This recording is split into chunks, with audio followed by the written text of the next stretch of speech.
Bonjour amis bassistes débutants et bienvenue dans cette nouvelle vidéo. Donc c'est un tuto sur le cover que j'ai proposé dans la vidéo précédente. Le morceau, c'est un morceau de Big Soul qui s'appelle Hippie Hippie Shake. Alors c'est un morceau très connu, j'imagine que beaucoup de monde ont dansé dessus. L'album est génial, vraiment, vous pouvez tout écouter sur l'album, c'est excellent. C'est le même nom, c'est un album qui s'appelle Big Soul, le titre de l'album. Alors donc c'est un mélange de rock, de funk, de punk, enfin c'est un beau mélange et franchement c'est assez excellent. Alors c'est un morceau que j'ai joué aussi en live avec mon groupe et à chaque fois quand on jouait ça on saute partout, c'est super éclate. Alors le morceau au niveau de la basse, d'un côté il est simple et d'un côté il est assez compliqué rythmiquement pour les débutants. Mais par contre, c'est un super exercice rythmique pour les débutants. Alors, on a deux parties principales. On a une première partie dans la ligne de basse où on joue toujours la même note, d'accord, d'une façon rythmique, on va voir le détail. Et on a une deuxième partie où on joue deux notes. Donc le morceau, en fait, il est composé de trois notes, mais les tournes, on ne joue pas beaucoup de notes sur les tournes.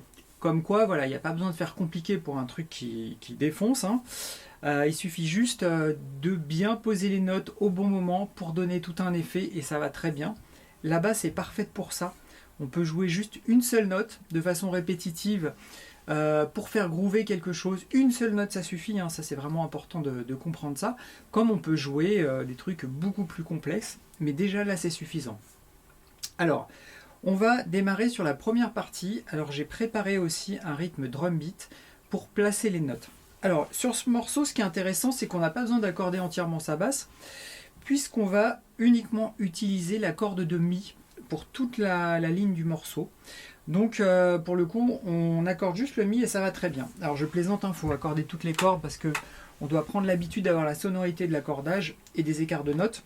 Mais ce que je veux dire par là, c'est que c'est marrant parce qu'on joue uniquement une seule corde. Donc la première partie du morceau, ça va faire quelque chose comme ça, juste pour vous le mettre dans l'oreille, ça va faire.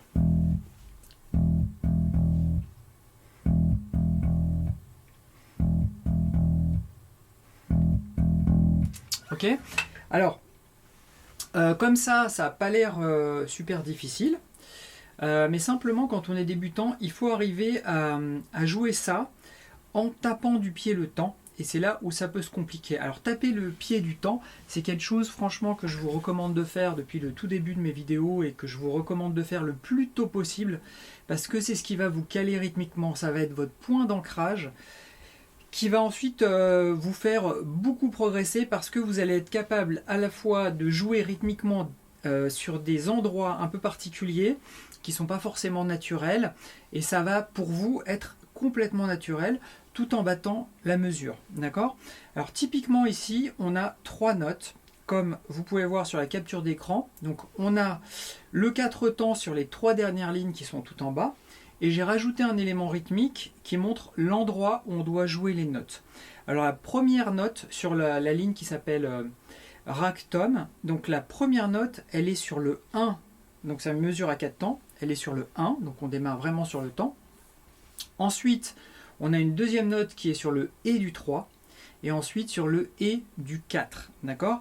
Alors, c'est pas super important de savoir ça, que c'est sur le 1, etc. Parce que de toute façon, moi, je vous conseille de surtout pas compter. Mais c'est juste pour vous dire, on a une note qui est sur le temps et ensuite on a deux notes qui sont à contre-temps. Et il faut réussir à les jouer sans se mélanger avec les pieds. Donc je vais vous faire écouter ce que ça donne avec drum beat, avec ses placements. Donc ça va faire ça.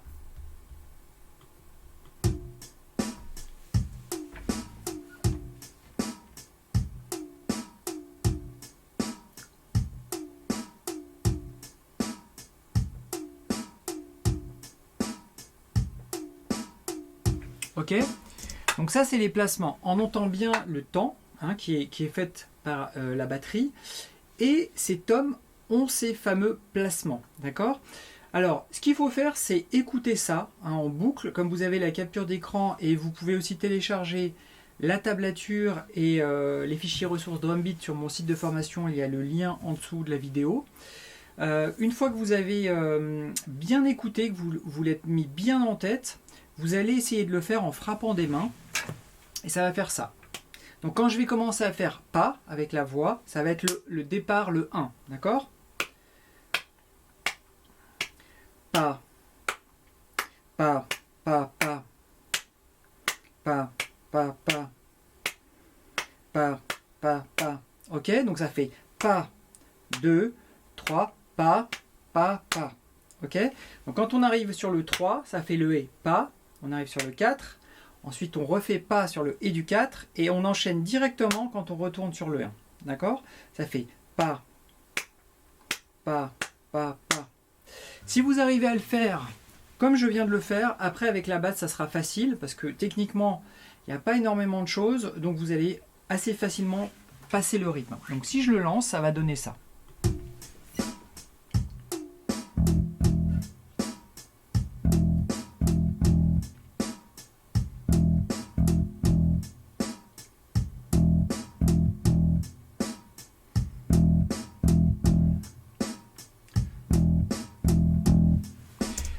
Alors je l'ai ralenti ici dans Drum Beat, il est quand même plus rapide dans le morceau.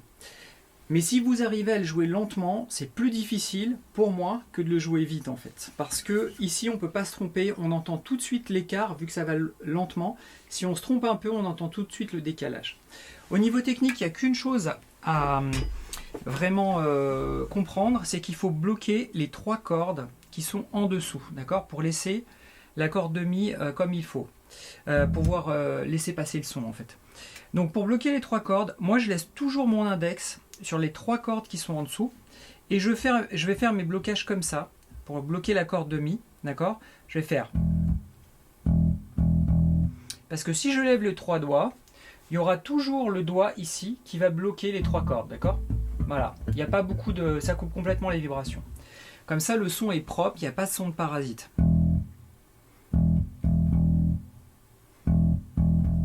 Ok, donc simplement je laisse mon doigt et là ça va tout seul. Alors déjà, pour les plus débutants, entraînez-vous à faire ça. Entraînez-vous à faire ça sans la musique, juste sur le fichier Drum Beat et à taper du pied en même temps sur le temps. Vous allez voir, une fois que vous allez arriver à passer ça, vous mettez le morceau à une certaine vitesse et vous l'augmentez au fur et à mesure jusqu'à arriver à trouver le rythme de croisière. Ok, alors maintenant on va passer à la deuxième partie. Alors pour cette deuxième partie, vous pouvez voir aussi en capture d'écran la partie Drum Beat. Donc elle est assez intéressante parce qu'ici on va jouer des doubles croches séparées par un silence qui dure aussi une double croche. Donc ça fait cette espèce de saccade qui est vraiment sympathique. Okay, on ne va pas parler des placements tout en détail. Par contre, je vais vous faire écouter ce que ça donne de façon neutre, sans qu'on pose des notes dessus, au niveau rythmique. Alors, comme tout à l'heure, on va avoir en bas la batterie à 4 temps, et au-dessus, les notes au moment où on doit placer la basse. D'accord? Donc ça va donner ça. Pam pam pam pam, pam pam, pam pam pam pam, pam pam.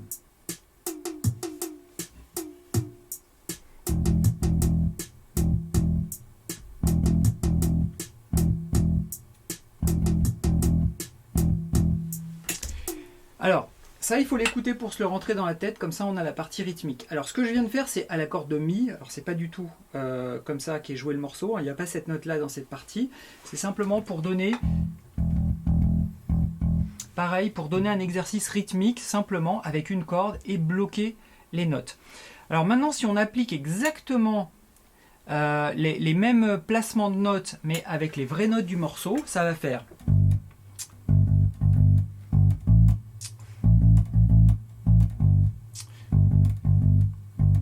Donc si je le passe, ça va faire.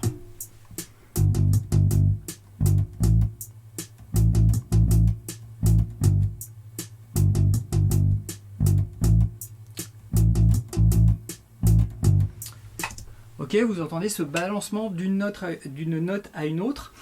En fait, les deux notes utilisées sont le sol et le la. D'accord? Alors moi, je les utilise avec index, auriculaire, parce que ma main, quand je la pose, je fais pas un doigt par case, là c'est pas la peine, elle est placé de façon totalement naturelle, je force pas sur les écarts de doigts, d'accord?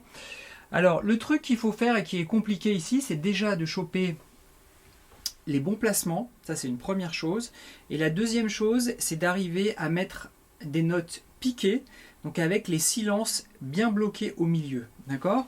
Donc la première note, ça fait Sol, donc on lève les 3 autres doigts pour laisser passer la note et tout de suite on bloque le son. Pareil, ensuite on fait 2 fois le Sol, on bloque le son, encore 2 fois le Sol, pardon, d'accord, ça fait.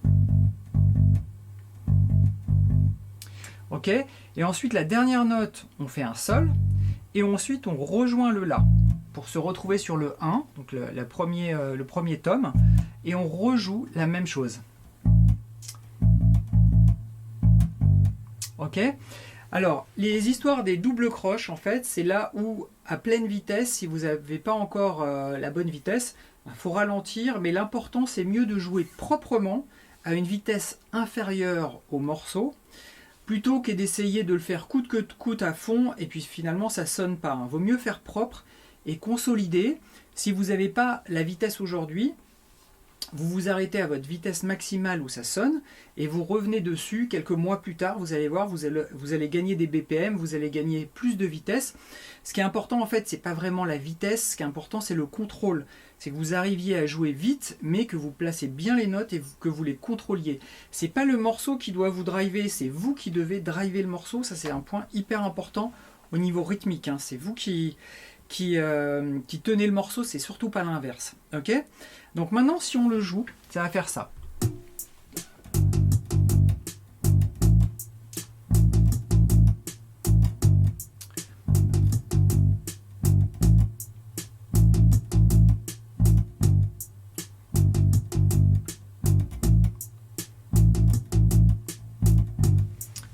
Ok, voilà. Alors encore une fois, l'importance de l'auriculaire, hein, le petit doigt que beaucoup de monde a du mal à travailler parce qu'ils n'ont pas assez de force. Voilà, là on s'en sert, c'est hyper utile.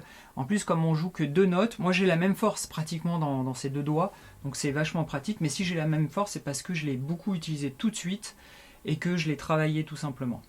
Ok, alors les difficultés là, quand on me voit jouer, effectivement, ça peut paraître peut-être simple parce que je lève pas beaucoup les doigts et je laisse juste passer le son.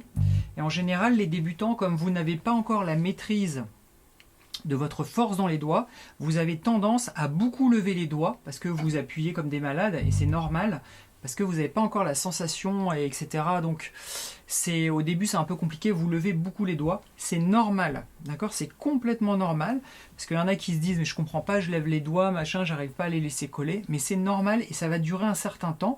Au fur et à mesure que vous allez jouer, que vous allez avancer dans votre progression, les doigts vont commencer à avoir plus de sensations et se rapprocher du manche. Et un jour, pas si longtemps que ça, mais au bout d'un certain temps, vous allez voir que vous allez avoir les doigts qui vont être beaucoup plus proches des cordes et ça va être plus simple parce qu'il y aura une économie de mouvement.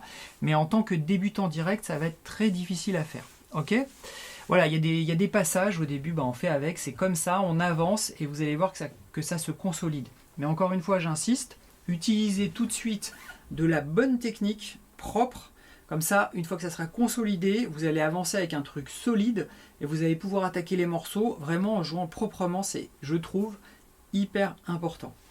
Alors les endroits où se trouvent ces enchaînements, je vous laisse écouter le morceau parce que vous allez les retrouver assez facilement. Il faudra juste que vous fassiez la liaison entre la première et la deuxième partie, mais franchement c'est pas très compliqué. Alors pourquoi je vais pas vous dire ça forcément, c'est pas parce que j'ai pas envie, c'est parce que là j'ai dit déjà beaucoup de choses et c'est aussi important que vous-même vous écoutiez le morceau pour vous investir dans un travail d'oreille, pour essayer de retrouver aussi les notes, même si vous êtes débutant, très débutant. Le travail de l'oreille par contre ça se travaille le plus tôt possible, ça vous pouvez le faire même sans savoir jouer de la basse de toute façon, et ça va énormément vous apporter. Voilà les amis, je pense que j'ai fini, je vous ai dit à peu près tout ce que j'avais besoin de vous dire sur ce morceau. Donc vous pouvez retrouver la partition et les 2 fichiers drum beat sur mon site de formation. Comme ça vous avez tout, vous pouvez vous éclater. Un petit pouce bleu, ça fait plaisir. Et à bientôt pour un nouveau cover et un nouveau tuto. Bye les amis.